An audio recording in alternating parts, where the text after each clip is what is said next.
नमस्कार, मैं पुष्पलता। आज मैं आपके सामने प्रेमचंद जी की कहानी दो बैलों की कथा प्रस्तुत करने जा रही हूँ। चलिए, इससे पहले हम थोड़ा प्रेमचंद जी के बारे में जान लें। प्रेमचंद का जन्म 1880 में बनारस के लम्ही गांव में हुआ था। उनका मूल नाम धनपत राय था। प्रेमचंद का बचपन अभाव में बीता और शिक्षा बीए तक ही हो पाई। सन 1936 में इस महान कथाकार का देहांत हो गया। प्रेमचंद की कहानियां मानसरोवर के 8 भागों में संकलित हैं। सेवा सदन, प्रेम आश्रम, रंगभूमि, कायाकल्प, निर्मला, गवन, कर्मभूमि, गोदान उनके प्रमुख उपन्यास हैं। उन्होंने हंस, जागरण, माधुरी आदि पत्रिकाओं का संपादन भी किया है। किसानों और मजदूरों की दयनीय स्थिति, दलितों का शोषण, समाज में स्त्री की दुर्दशा और स्वाधीनता आंदोलन आदि उनकी रचनाओं के मूल विषय हैं। दो बैलों की कथा के माध्यम से प्रेमचंद जी ने कृषक समाज और पशुओं के भावात्मक संबंध का वर्णन किया है। इस कहानी में उन्होंने ये भी बताया है कि स्वतंत्रता सहज में नहीं मिलती, इसके लिए बार बार संघर्ष करना पड़ता है। इस प्रकार परोक्ष रूप से ये कहानी आज़ादी के आंदोलन की भावना से जुड़ी है। मतलब इसमें ये भी बताया है, एक पशु कथा तो है, यहाँ एक गांव की कहानी है, पशुओं की कथा है, किंतु इसके दूसरे रूप में ये भी बताया गया है कि ये कहानी एक आज़ादी के आंदोलन की कहानी है। उसका भी यहाँ पे संदेश मिलता है। इसके साथ ही इस कहानी में प्रेमचंद ने पंचतंत्र और हितोपदेश की कथा परंपरा का उपयोग और विकास किया है। जैसे पंचतंत्र और हितोपदेश में जानवरों को मनुष्यों की भांति बोलते दिखाया है, वैसे ही इस कथा में भी दिखाया गया है। चलिए अब हम इस कहानी को देखते हैं। जानवरों में गधा सबसे बुद्धिहीन समझा जाता है। जब हम किसी को पल्ले दर्जे का मूर्ख कहना चाहते हैं तो उसे गधा कहते हैं।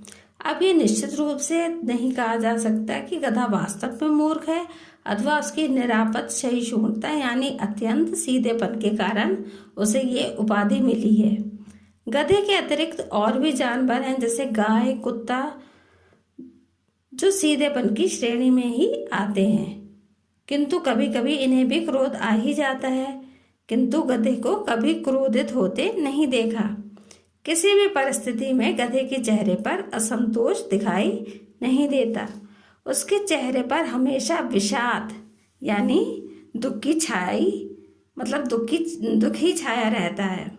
हाँ, बैसाख के महीने में भले ही एक आध बार वह गुलेल कर लेता हो। ऋषि मुनियों में जितने गुण हैं वे सभी उसमें पराकाष्ठा यानी चरम सीमा पर पहुंच गए हैं। फिर भी मनुष्य उसे बेवकूफ कहता है। शायद सीधापन संसार के लिए उपयुक्त नहीं यानी कि ठीक नहीं है।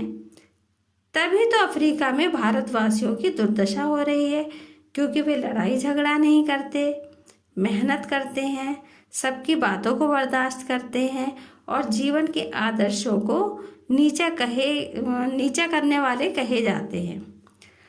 अगर वे ईंट का जवाब पत्थर से देना सीख जाएंगे तो वे सभ्य कहलाने लगेंगे। जैसे इसका उदाहरण जापान है। गधे का एक छोटा भाई और है जिसका स्थान गधे से थोड़ा नीचा है। वह है बैल, जिसके लिए बछिया के ताऊ का भी प्रयोग किया जाता है। किसी व्यक्ति को मूर्ख की संज्ञा देने के लिए उसे बैल भी कहा जाता है। कहते हैं कि आप तो बिल्कुल निरे बैल हो। किसी को मूर्ख कहते हैं तो उसे बैल भी कहा जाता है। किंतु बैल भी कभी कभी मारता है और बैल अड़ियल भी होता है। यह कहानी झूरी काछी के दो बैलों की कहानी है। दोनों बैलों के नाम थे हीरा और मोती, जो देखने में चुस्त दुरुस्त, कद के ऊंचे और सुंदर थे। बहुत दिनों से साथ रहने के कारण उनमें भाईचारा और प्रेम हो गया था। दोनों एक दूसरे से मूक भाषा में बातें करते, वे एक दूसरे की बात समझ लेते थे। ये कहा नहीं जा सकता, अवश्य ही उनमें कोई ऐसी गुप्त शक्ति थी जो प्राणियों में श्रेष्ठ कहलाए जाने वाले मनुष्य में नहीं होती। वे एक दूसरे को चाट कर सूंघ कर अपना प्रेम प्रकट करते थे। कभी कभी आपस में सींग भी मिला लिया करते थे, किंतु विग्रह के नाते से नहीं, केवल मनोविनोद के लिए, केवल मन बहलाने के भाव से। जैसा कि अधिक घनिष्ठता होने पर दोस्तों में धौल धप्पा यानी हल्की फुल्की हाथापाई जैसी हो जाती है। जब वे हल या गाड़ी में जोते जाते तो उनकी यही इच्छा होती कि अधिक से अधिक बोझ उनके ऊपर रहे। मतलब ये सोचते थे दूसरे बैल से ज़्यादा वो अधिक बोझ अपने कंधे पर ढोए। एक साथ नाद में मुंह डालते और एक साथ ही मुंह निकालते थे। खाते समय भी वे बहुत ही प्रेम से रहते थे, साथ ही साथ खाते थे। एक बार की बात है, झूरी ने बैलों की जोड़ी को अपनी ससुराल भेज दिया। बैलों ने सोचा कि मालिक ने उन्हें भेज दिया। झूरी के साले गया को उन बैलों को घर तक ले जाने में दांतों पसीना आ गया, यानी वह बहुत परेशान हो गया। बैल इधर उधर भागने की कोशिश कर रहे थे। लेखक के अनुसार यदि ईश्वर ने बैलों को बाड़ी दी होती तो वह झूरी से पूछते कि तुमने हम गरीबों को घर से क्यों निकाल दिया? हमें तो तुम्हारी सेवा में मरना पसंद था। तुमने हमें इस जालिम यानी कि अत्याचारी के हाथ क्यों भेज दिया? शाम के समय दोनों गया के घर पहुँचे। वे दिन भर के भूखे थे, लेकिन उन दोनों में से एक ने भी नाद में मुंह नहीं डाला। उनका दिल भारी हो रहा था। उन्हें अपने घर की याद आ रही थी। नया घर और नए लोग सब उन्हें पराये लग रहे थे। दोनों ने मूक भाषा में सलाह की, एक दूसरे को कनखियों से देखा और लेट गए। गांव में जब सब लोग सो गए तो उन्होंने जोर लगाकर रस्सियों को तोड़ा और भाग लिए। सुबह होने पर जब झूरी उठा तो उसने देखा कि हीरा मोती गले में रस्सी लटकाए खड़े हैं। उनकी आंखों में गुस्सा और प्रेम दोनों ही दिखाई दे रहे थे। उन्हें देखकर गांव के लोग और लड़के इकट्ठे हो गए। सब खुश होकर ताली बजा रहे थे। कोई अपने घर से रोटी, कोई गुड़ चोकर भूसी लाकर खिला रहे थे। सभी उनकी तारीफ कर रहे थे। झूरी की स्त्री ने जब बैलों को दरवाजे पर खड़ा देखा तो वह क्रोध से जल भुन उठी। क्रोधित होकर बोली, नमक हराम है, एक दिन काम नहीं किया, भाग आए। झूरी बैलों की तरफदारी करता है कि खिलाया नहीं होगा तभी तो आए। झूरी की स्त्री गुस्से में कहती है कि इन्हें सूखे भूसे के अलावा कुछ मत देना। बैलों को उस तरह के भोजन की आदत नहीं थी, इसलिए वे आशा भरी नज़रों से देखते हैं, किंतु झूरी का मजदूर झूरी के कहने पर भी मालकिन के डर से खली नहीं डालता। दूसरे दिन फिर झूरी का साला आकर बैलों को गाड़ी में जोतकर ले चलता है। मोती तो गाड़ी को ही सड़क की खाई में गिराना चाहता है, किंतु हीरा सहनशील था, वह उसे संभाल लेता है। शाम के समय उन्हें मोटी रस्सी से बांध दिया जाता है। सजा के तौर पर उन्हें सूखा भूसा डाल दिया जाता है और अपने बैलों को खली चूनी सब दी जाती है। बैलों को यह अपना अपमान लगता है। झूरी उन्हें बहुत चाहता था, कभी भी नहीं मारता था। यहाँ उन्हें सूखा भूसा और अपमानित होना पड़ रहा था।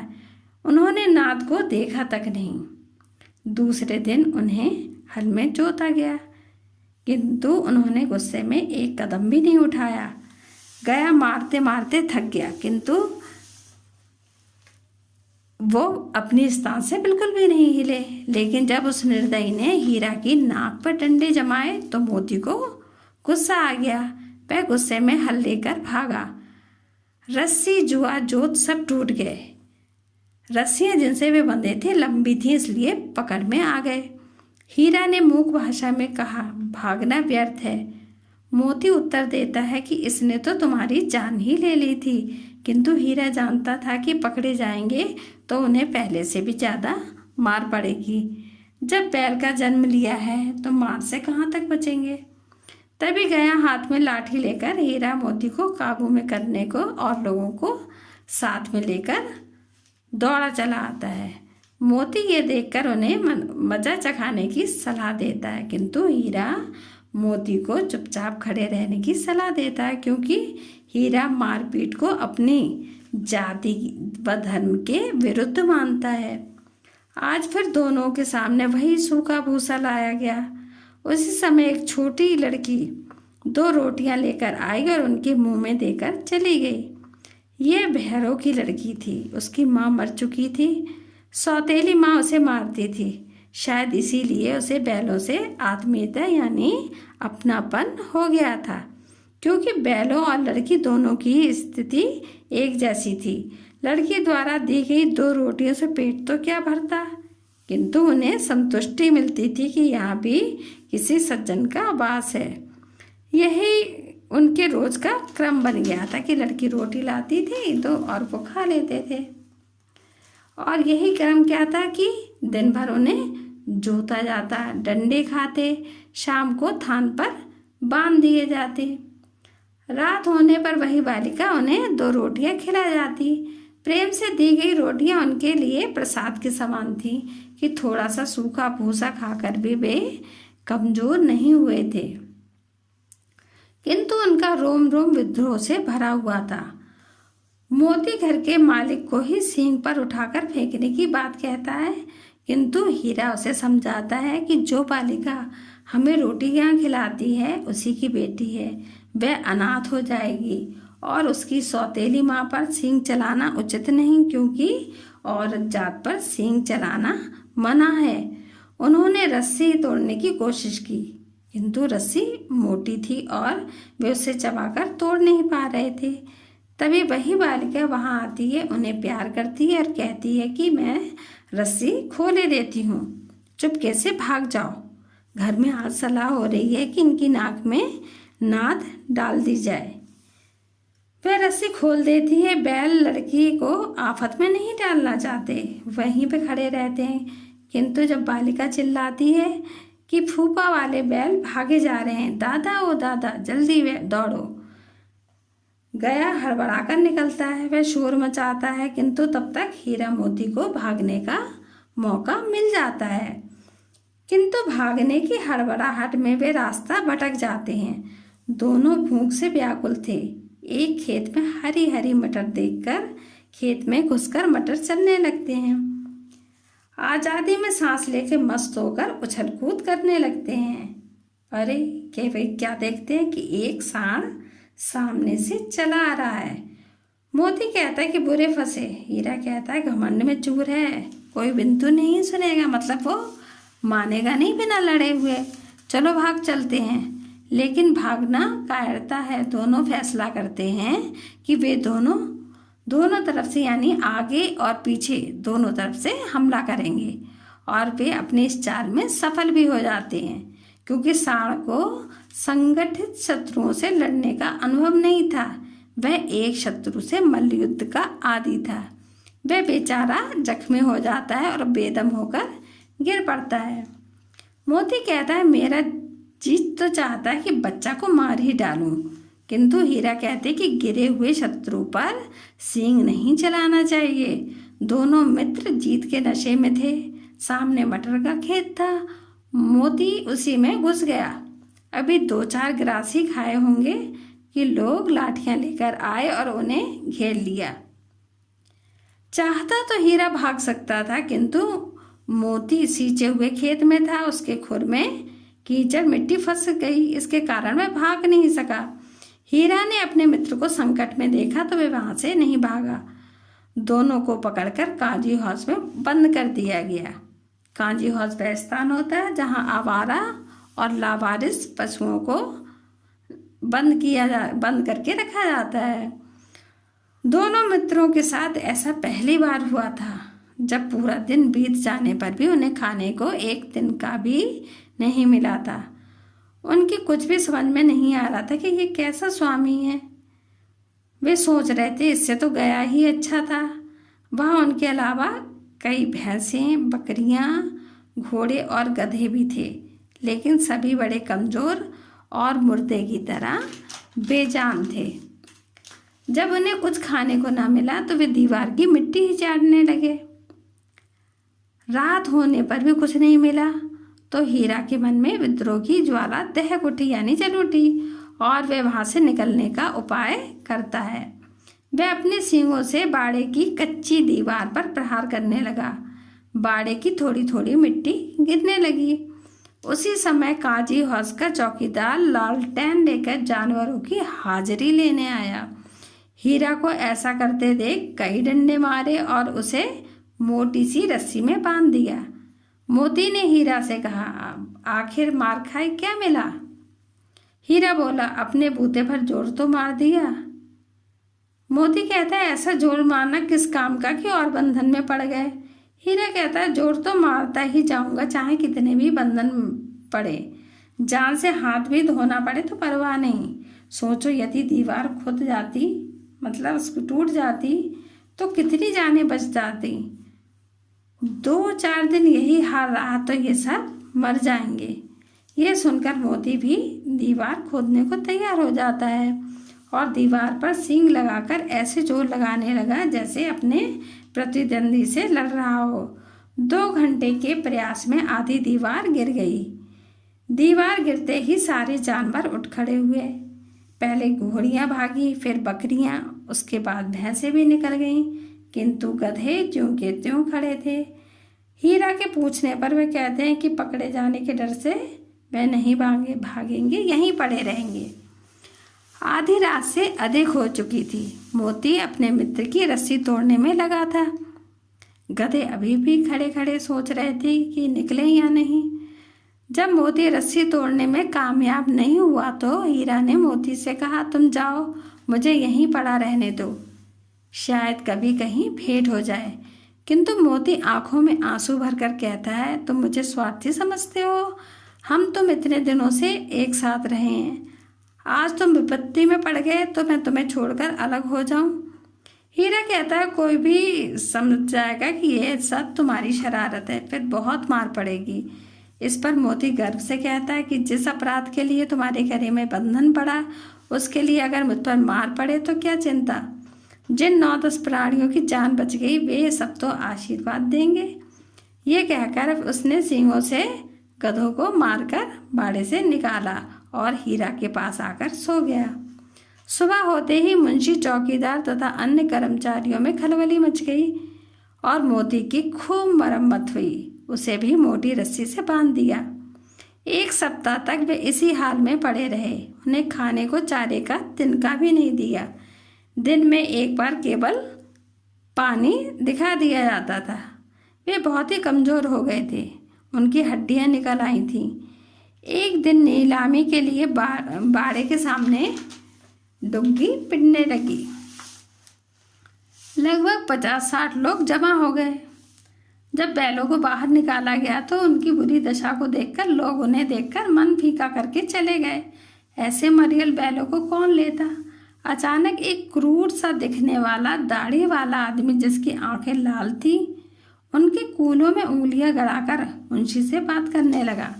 जब बैलों ने उसकी हरकत और चेहरे को देखा तो वे भाप गए कि वह कौन है और उन्हें टटोल कर क्यों देख रहा है। उनका हृदय कांप उठा। वे एक दूसरे को डरी हुई दृष्टि से देखने लगे। हीरा पछताने लगा, बेकार ही गया कि घर से भागे, अब जान नहीं बचेगी। मोती अश्रद्धा के भाव से बोला, भगवान सब पर दया करते हैं, उन्हें हमारे ऊपर दया क्यों नहीं आती? हीरा कहता है, जैसे लड़की के रूप में भगवान ने बचाया उसी तरह क्या अब नहीं बचाएंगे? यदि ना भी बचे तो ये शरीर, हड्डी, खाल, सिंग सब किसी के काम ही आएंगे। दड़ियर उन्हें लेकर चल देता है, डर के कारण उनसे चला भी नहीं जाता। जरा चाल धीमी होते ही दड़ियल उन पर डंडा जमा देता था। राह में पशु हरे हरे खेतों में चरते दिखाई दे रहे थे, कोई जुगाली कर रहा था। वे मन ही मन सोचते हैं सभी अपने सुख में मस्त हैं, कोई ध्यान नहीं देता कि इस पथिक के हाथ में पड़कर हम कितने दुखी हैं। सब कैसे हैं? मतलबी हैं, सभी स्वार्थी हैं। अचानक उन्हें लगता है कि रास्ता जाना पहचाना है। ये देखकर वे सारी थकान भूल गए और तेज तेज चलने लगते हैं। उन्होंने अपने खेत और कुएं को पहचान लिया। मोती बोला, हमारा घर पास आ गया है। वे पागलों की तरह किसी बछड़े के समान कुलेल करते हुए अपने घर की ओर दौड़े और अपने स्थान पर आकर खड़े हो गए। दड़ियल भी पीछे पीछे दौड़ा चला आया। झूरी उस समय द्वार पर बैठा धूप सेक रहा था, धूप खा रहा था। बैलों को देखकर उन्हें दौड़कर उसने गले लगा लिया। बैलों की आंखों में प्रेम और आनंद के आंसू बह रहे थे। वे झूरी का हाथ चाट रहे थे। दड़ियल ने उनकी रस्सी पकड़ ली। झूरी बोला, बैल मेरे हैं। दड़ियल बोला, मैं मवेशी खाने से नीलामी से लाया हूँ। झूरी ने अधिकार जताते हुए कि बैल उसके द्वार पर खड़े हैं इसलिए उसके हैं कहा। दड़ियल जबरदस्ती पकड़ना चाहता है तो मोती उस पर सींग चला देता है और उसे भगाते हुए गांव के बाहर खदेड़ देता है। दड़ियल दूर खड़ा धमकियां गालियां देता है और पत्थर फेंकता है। मोती किसी शूरवीर की तरह डटकर खड़ा हो जाता है। हार कर दड़ियल वापस लौट जाता है और मोती अकड़ता हुआ लौटता है। झूरी उनकी नालों में खली भूसा दाना भरवा देता है। गांव के लोग ये तमाशा देख रहे हैं। सारे गांव में एक अनोखा उत्साह छाया है। उसी समय मालकिन यानी झूरी की पत्नी आकर उन दोनों के माथे चूम लेती है। ये वीडियो यहीं पे समाप्त होती है। धन्यवाद।